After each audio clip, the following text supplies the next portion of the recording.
अब हम क्लास 7 के चैप्टर फर्स्ट कंप्यूटर सिस्टम में स्टोरेज डिवाइस के विषय में पढ़ेंगे। इसके पहले हम कंप्यूटर में आप सभी को प्रोसेसिंग यूनिट के विषय में पढ़ाए थे। स्टोरेज डिवाइस क्या है? वैसा डिवाइस जिसमें हम लोग डाटा स्टोर करते हैं, ठीक है, वो सभी स्टोरेज डिवाइस होते हैं। इसके 2 पार्ट्स होते हैं, कैसे वो देखिए। सबसे पहला है इंटरनल मेमोरी, सेकेंड है external memory. Internal memory it means inside the computer like the hard drive and RAM. जैसे कि ये जो होते हैं इंटरनल मेमोरी जो होते हैं वो इनसाइड मेमोरी से कहिए उसको, ठीक है, कंप्यूटर के इनसाइड में होते हैं, ठीक है, चाहे वो उसमें वो हार्ड ड्राइव और रैम ये सब आते हैं। External memory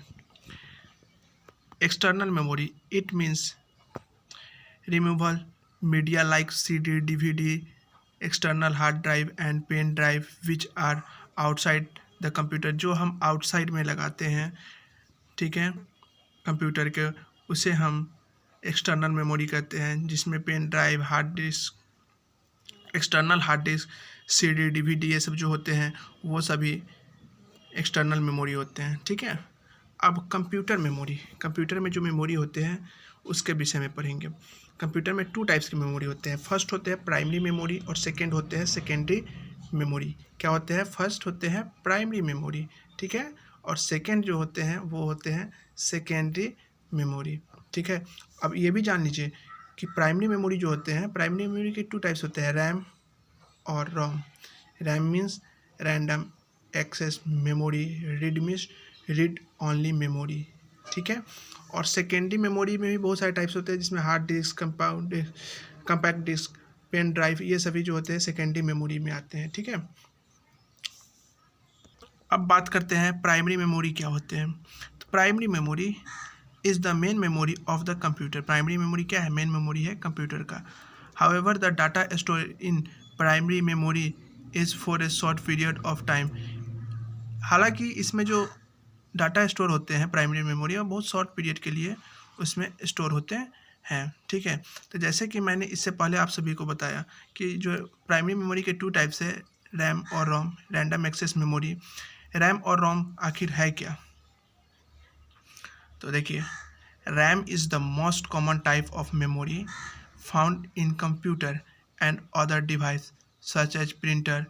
A computers RAM is the memory use to store data and programs on temporary basic.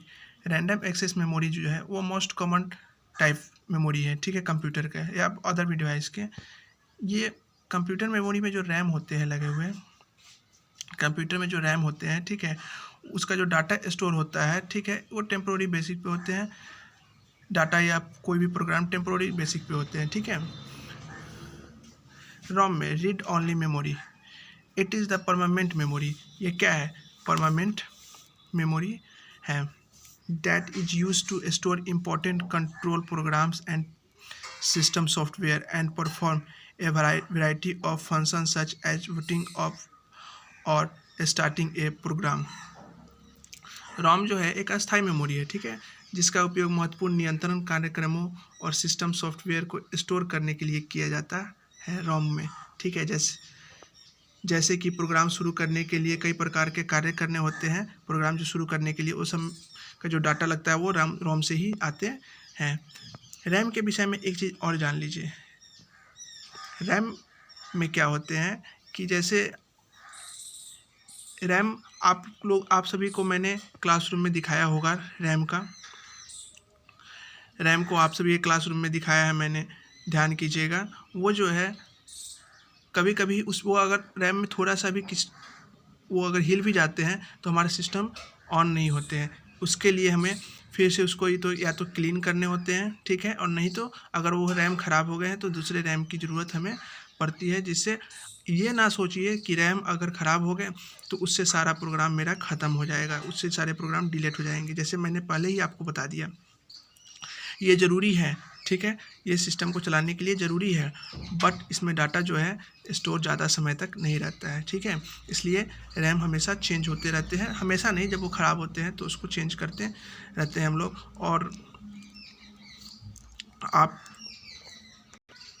और आप अपने सिस्टम के हिसाब से रैम लगाते हैं, 1 GB 2 GB 3 GB ऐसे कर करके आप रैम लगाते हैं। अब रैम रोम के बाद हम आप सभी को सेकेंडरी मेमोरी के विषय में पढ़ाएंगे। Secondary memory is the slowest and cheapest form of memory. It can not be processed directly by the CPU, it must first be copy into RAM. देखिए, अब रैम की बात आ ही गई यहाँ पर।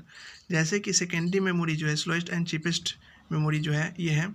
ठीक है, इसमें क्या होते हैं, ये डायरेक्टली ये CPU से कनेक्ट मतलब नहीं है। इसके लिए पहले रैम में कॉपी होगा, उसके बाद ही ये सेकेंडरी मेमोरी में आते हैं, समझ गए, अन्यथा नहीं आएंगे। जैसे कि इसके पहले मैंने आप सभी को बताया, रैम के बाद रैम में शॉर्ट पीरियड के लिए रहते हैं, शॉर्ट पीरियड से वो फिर कहाँ चले जाते हैं, सेकेंडरी मेमोरी में। यानी कि रैम भी रहना ज़रूरी है, बिना रैम, अगर रैम नहीं रहेगा तो सेकेंडरी मेमोरी में जाएगा ही नहीं। ठीक है, तो रैम इसलिए इम्पोर्टेंट है। और आप ये भी जान गए कि सेकेंडरी मेमोरी में जो चले जाने के बाद अगर रैम ख़राब भी हो जाते हैं तो क्या उसका कोई प्रभाव नहीं पड़ेगा, आप रैम चेंज करके आपको कोई डाटा जो है वो ख़त्म नहीं होगा। ठीक है, तो ये है सेकेंडरी मेमोरी। अब हम बात करते हैं मेजरिंग मेमोरी के। ठीक है, the computer has unit of measurement to calculate its storage capacity. जो कंप्यूटर में जो है यूनिट मेजरमेंट करने के लिए उसका यूनिट है। ठीक है, कैलकुलेट करने के लिए डाटा के मतलब स्टोरेज कैपेसिटी को कैसे कैसे स्टोर करते हैं। ठीक है, और उसका यूनिट क्या है वो देखिए, यूनिट ऑफ मेजरमेंट। ठीक है, सबसे पहले 1 बाइट, 1 किलोबाइट, 1 मेगाबाइट, 1 गीगाबाइट और 1 टेराबाइट। ठीक है, देखिए 1 बाइट इक्वल टू 8 बिट्स, इसका सैम्पल क्या होते हैं, capital B. 1 kilobyte equal to 1024 bytes, इसका सैम्पल क्या होते हैं, KB। आप सभी देखे होंगे KB, MB, TB, GB, ये सभी देखे होंगे। 1 megabyte equal to 1024 kilo byte. ठीक है, 1 मेगाबाइट को कैसे शो करते हैं, MB से। ठीक है, 1 गीगाबाइट GB जिसको हम लोग कहते हैं 1024 मेगाबाइट इक्वल टू 1 GB, और 1 टेराबाइट इक्वल टू 124 गीगाबाइट्स, यानी कि इसको TB से डिनोट करते हैं, TB। ओके, अब इस वीडियो में इतना ही। कल आप सभी को हम कुछ क्वेश्चन देंगे बनाने के लिए। ठीक है, और फिर उसके बाद आप सभी का क्वेश्चन आंसर लिखाएंगे हम। आज आपका chapter first the and means ख़त्म हो गए। ठीक है, अब कल आपको हम कुछ क्वेश्चन देंगे बनाने के लिए, उसके बाद कुछ क्वेश्चन आंसर हम लिखवाएंगे। Okay, thank you everybody.